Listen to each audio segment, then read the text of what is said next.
നാട്ടിലെ പ്രമാണിമാരെ എല്ലാവരും അറിയണമെന്നാണ് പ്രമാണം.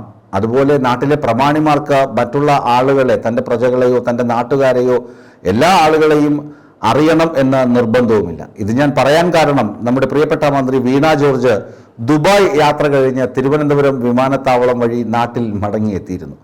ദുബായിൽ സ്വകാര്യ സന്ദർശനത്തിന് പോയതാണ്. ഭർത്താവ് ജോർജുമൊത്തായിരുന്നു യാത്ര. തിരികെ വന്നപ്പോൾ കസ്റ്റംസ് മന്ത്രിയെ തടഞ്ഞു. മന്ത്രി പറഞ്ഞു, ഞാൻ വകുപ്പ് മന്ത്രിയാണ്, ആരോഗ്യമന്ത്രിയാണ്, കേരളത്തെ കിടിലം കൊള്ളിച്ചുകൊണ്ടിരിക്കുന്ന മന്ത്രിയാണ്, നിങ്ങൾക്ക് അതറിയില്ലേ? അവിടെ ഇരുന്ന ബീഹാറി സ്വദേശിയായ ഉദ്യോഗസ്ഥയ്ക്ക് ഇത് വല്ലതും അറിയാം. ബീഹാർ ഉദ്യോഗസ്ഥ പറഞ്ഞു, നിങ്ങൾ ആരാണെന്ന് എനിക്കറിയില്ല, നിങ്ങളുടെ ദേഹപരിശോധന നടത്തണം, അത് റുട്ടീൻ ചെക്കപ്പ് എല്ലാവർക്കും ഉള്ളതാണ്, അത് ചെയ്യണം, നിങ്ങളുടെ ബാഗും പരിശോധിക്കണം. പക്ഷേ മന്ത്രി ആദ്യം വെല്ലുവിളിച്ചു, നിങ്ങളൊരു മന്ത്രിയോടാണ് പെരുമാറുന്നത് എന്ന് നിങ്ങൾക്ക് ധാരണ വേണം, മന്ത്രിമാർ ആരാണ് നിങ്ങൾക്കറിയില്ല, നിങ്ങളെ ഞാൻ എടുത്തുകളയും പിടിച്ചുകളയും എന്നൊക്കെ പറഞ്ഞ് കുറച്ച് വാഗ്വാദമൊക്കെ നടത്തി. എന്നാൽ ഉദ്യോഗസ്ഥ പറഞ്ഞു, അത് ശരിയല്ല, നിങ്ങൾ ആരാണെന്ന് എനിക്കറിയില്ല, നിങ്ങളുടെ ബാഗ് പരിശോധിക്കണം. അങ്ങനെ ബാഗ് കസ്റ്റംസുകാർ കസ്റ്റഡിയിലെടുത്തു. അതുപോലെ മന്ത്രിയുടെ ദേഹ പരിശോധനയും കസ്റ്റംസ് നടത്തി. മന്ത്രി അവിടെ നിന്ന് തൻ്റെ ആത്മാഭിമാനത്തിന് ഏറ്റ ക്ഷതത്തെക്കുറിച്ചൊക്കെ വാചാലയാകുന്നുണ്ടായിരുന്നു. നിങ്ങൾക്ക് ഞാൻ ഗംഭീര പണി തരുമെന്ന് പറയുന്നുണ്ടായിരുന്നു. സംസ്ഥാന മന്ത്രിയുടെ വില എന്താണെന്ന് നിങ്ങൾക്കറിയില്ല, പ്രോട്ടോകോൾ പദവി എന്താണെന്ന് നിങ്ങൾക്കറിയില്ല എന്നൊക്കെ മന്ത്രി പറഞ്ഞു. മന്ത്രി പറഞ്ഞത് മന്ത്രിയുടെ ന്യായീകരണമാണ്. ഒരു പക്ഷേങ്കിൽ മന്ത്രി പറഞ്ഞതിൽ ഒരു തെറ്റും നമുക്ക് കാണാനും കഴിയുകയില്ല. പക്ഷെ അവിടെ ചില പഞ്ച് ഡയലോഗുകളും ചില വെല്ലുവിളികളും മന്ത്രി നടത്തിയെന്നാണ് പുറത്ത് ചില ആളുകൾ പറഞ്ഞ് പരത്തുന്നത്. അങ്ങനെ സംഭവിച്ചോ എന്ന് ചോദിച്ചാൽ CCTV ദൃശ്യങ്ങൾ കാണിച്ചിട്ട് കസ്റ്റംസുകാർ പറയുന്നു, നിങ്ങൾ കണ്ടില്ലേ നിങ്ങളുടെ മന്ത്രിയുടെ പ്രവൃത്തി ചെയ്തികൾ ഇങ്ങനെയൊക്കെ ആയിരുന്നുവെന്ന് കസ്റ്റംസുകാരും പറയുന്നുണ്ട്. ഏതായാലും മന്ത്രി തിരുവനന്തപുരം വിമാനത്താവളത്തിലെത്തിയപ്പോൾ 2 ദിവസം മുമ്പ് നടന്ന സംഭവമാണ്. ഇപ്പോഴാണ് പതിയെ വാർത്തയുടെ അനക്കവും വെളിച്ചവും ഒക്കെ തട്ടി വാർത്ത പുറത്ത് വന്നു തുടങ്ങുന്നത്. അപ്പോൾ മന്ത്രി വന്നു, മന്ത്രിയെ കസ്റ്റംസുകാർ തടഞ്ഞ മന്ത്രി പറഞ്ഞു, എന്നെ തടയരുത്, ഞാൻ മന്ത്രിയാണ്. പക്ഷേ അവിടെ ഇരുന്ന ഉദ്യോഗസ്ഥയ്ക്ക് നിർഭാഗ്യവശാൽ മന്ത്രിയെ അറിയില്ലായിരുന്നു. ഇവിടെ കേരളത്തിൽ നടക്കുന്ന പുകിലൊന്നും ബീഹാറുകാർ അറിയണമെന്നില്ലല്ലോ. അല്ലെങ്കിൽ തന്നെ ബീഹാറിൽ നടക്കുന്ന സംഭവങ്ങൾ പോലും ബീഹാറിലുള്ള ആളുകൾക്കറിയില്ല. അവിടുത്തെ വിദ്യാഭ്യാസ നിലവാരവും ഒക്കെ നമുക്ക് അറിയാവുന്നതാണ്.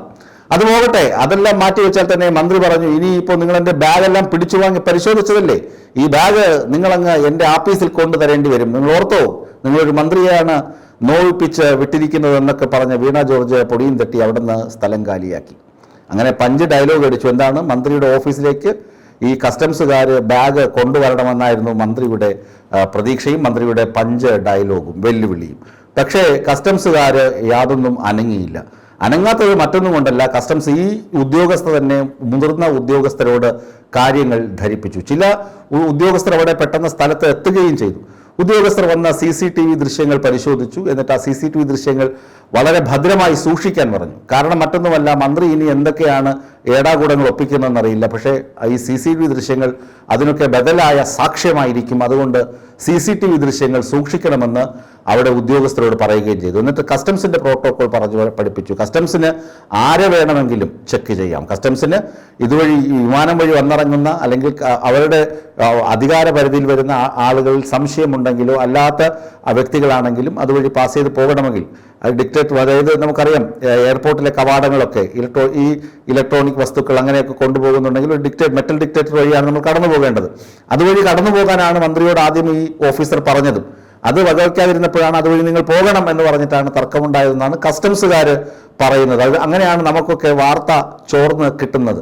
മന്ത്രി അങ്ങനെ പെരുമാറിയതിൽ തെറ്റ് ഉണ്ടോ എന്ന് ചോദിച്ചാൽ തെറ്റില്ലെന്ന് തന്നെ പറയാം. കാരണം മന്ത്രിയാണ്. സംസ്ഥാന മന്ത്രിയെക്കുറിച്ച് കസ്റ്റംസുകാർക്ക് ഒരു ധാരണയൊക്കെ ഉണ്ടാകണം. അല്ലെങ്കിൽ അവിടെ നിന്ന് ആളുകൾ പറഞ്ഞു കൊടുക്കണം, ഇത് പോകുന്നത് കേരളത്തിൻ്റെ ആരോഗ്യ രംഗത്തെ ലോക പ്രശസ്തയാക്കിയ മന്ത്രിയാണ്, വളരെ ബഹുമാനം അർഹിക്കുന്ന മന്ത്രിയാണ്, മന്ത്രിയുടെ പേര് വീണ ജോർജ് എന്നാണ് എന്നൊക്കെ മുൻ മാധ്യമ പ്രവർത്തകയാണ് എന്നൊക്കെ പറഞ്ഞ് അവരെക്കുറിച്ച് പറയണമായിരുന്നു. അതൊന്നും പറയാതിരുന്നത് വളരെ മോശമായിപ്പോയി, മന്ത്രിയെ മനഃപൂർവ്വം അപമാനിക്കുന്നതിന് തുല്യമായിപ്പോയി എന്നൊന്നും പറയുന്നതിൽ എനിക്ക് നാണക്കേടൊന്നുമില്ല.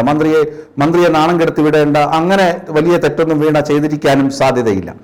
അപ്പോൾ ഈ വീണുപോയ മന്ത്രിയല്ല, വീണ എന്ന മന്ത്രി എയർപോർട്ടിൽ നിന്ന് പോയി, നിങ്ങൾ ബാഗ് കൊണ്ടുവരുമെന്ന് പറഞ്ഞു. കസ്റ്റംസുകാർ അപ്പോൾ മുതിർന്ന ഉദ്യോഗസ്ഥരോട് ചോദിച്ചു.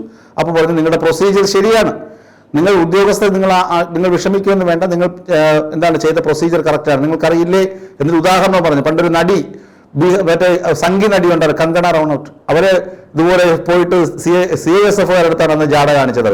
കരണക്കുറ്റി നോക്കി ഒന്ന് പൊളിച്ചു കൊടുത്തു. ഓർമ്മയുണ്ടാവില്ല, ആ ദൃശ്യങ്ങളൊക്കെ കണ്ടിട്ടില്ലേ? BSF ഉദ്യോഗസ്ഥ കരണക്കുറ്റി നോക്കി ഒന്ന് പൊട്ടിച്ചു, ബാക്കിയൊക്കെ പിന്നെ പറയാന്ന് പറഞ്ഞു.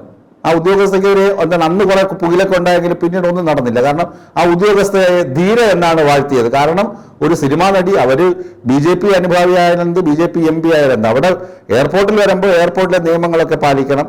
അവരാരായാലും ചിലപ്പോൾ പരിശോധിച്ചെന്നിരിക്കും. എല്ലാ ആളുകളും തിരിച്ചറിയണമെന്നില്ലല്ലോ.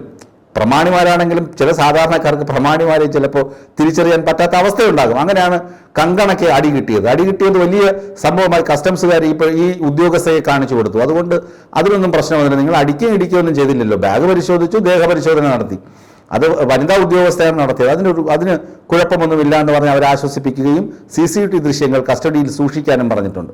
ഏതായാലും മന്ത്രി പറഞ്ഞു, നിങ്ങൾ ഈ ബാഗ് അങ്ങ് തിരുവനന്തപുരത്ത് സെക്രട്ടേറിയറ്റിൽ എൻ്റെ ആഫീസിൽ കൊണ്ടുവരേണ്ടി വരും എന്ന് 5 ഡയലോഗ് കാച്ചിട്ടാണല്ലോ പോയത്. ഇല്ല, ഒന്നും നടന്നില്ല. 3 ദിവസം കഴിഞ്ഞപ്പോൾ മന്ത്രിയുടെ ഓഫീസിൽ നിന്ന് ആരോ ഒരു ഗുമസ്തൻ അവിടെ പോയി പറഞ്ഞു, ഞങ്ങൾ വീണ ജോർജിൻ്റെ ബാഗ് ഇവിടെ ഇരിപ്പുണ്ട്, ഒന്ന് തരണം. വീണ മന്ത്രിയുടെ ഒരു ബാഗ് ഇവിടെ ഉണ്ട്, തന്നാൽ വളരെ സന്തോഷമായിരുന്നു.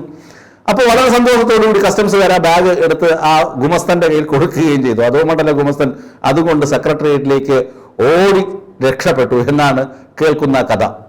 ഇതേതായാലും മന്ത്രി വീണ ജോർജ് കുറച്ചുകൂടി പക്വതയോടുകൂടി ഇടപെട്ടിരുന്നുവെങ്കിൽ ഈ സംഭവം ഒന്നും ഉണ്ടാകാൻ സാധ്യതയില്ല. ഇതിപ്പോൾ ചില മാധ്യമങ്ങൾക്ക് എടുത്തു വെച്ച് താറടിക്കാൻ അങ്ങോട്ട് അവസരം കൊടുത്ത പോലെയായി. പണ്ട് അങ്ങോട്ട് തട്ടിയിട്ടിട്ട് നിങ്ങൾ എന്താ എൻ്റെ ഗോൾ പോസ്റ്റിലേക്ക് അടിച്ചോ എന്ന് പറയുന്നത് പോലത്തെ ഒരു സംഭവമായി മാത്രമേ ഞാനിതിനെ കാണുന്നുള്ളൂ.